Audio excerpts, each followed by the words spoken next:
आयान और कागजी जहाज, जो अपने कमरे में बैठकर रंग बिरंगे कागजों से खेलता रहता था। एक दिन उसने एक खास जहाज बनाने का सोचा। उसने सफेद कागज पर खूबसूरत फूल और सितारे बनाए बेहतरीन कागजी जहाज तैयार किया। वह उसे लेकर खुले मैदान में गया और पूरे जोश के साथ जहाज को हवा में उछाल दिया। जहाज हल्की हवा के साथ ऊपर उठा, फिर और ऊंचा जाता गया, जब तक कि वह उसकी नजरों से गायब नहीं हो गया। लेकिन उसके दिल में यह उम्मीद थी कि यह जहाज किसी न किसी के पास जरूर पहुंचेगा। समय बीतता गया।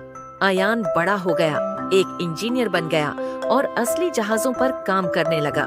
लेकिन बचपन का वह छोटा सा सपना उसके दिल के किसी कोने में अब भी जिंदा था। एक दिन वह एक पुरानी लाइब्रेरी में गया, जहां उसे एक किताब मिली। जैसे ही उसने किताब खोली, वह हैरान रह गया। किताब के अंदर वही कागजी जहाज रखा हुआ था, लेकिन इस बार जहाज के एक पंख पर एक संदेश लिखा था। जब यह जहाज मेरे पास आया, मैं बहुत उदास था, लेकिन इसने मुझे उम्मीद दी। धन्यवाद। आयान यह पढ़कर अचंभित था। आखिर यह जहाज किसके पास पहुंचा था? उसने उस व्यक्ति को खोजने का फैसला किया। कई दिनों की तलाश के बाद उसे एक ऐसा व्यक्ति मिला जिसने मुस्कुराते हुए कहा, यह जहाज मेरी जिंदगी का सबसे बड़ा तोहफा था। आयान बहुत खुश हुआ कि उसका छोटा सा सपना किसी और के सपनों की बुनियाद बन गया था।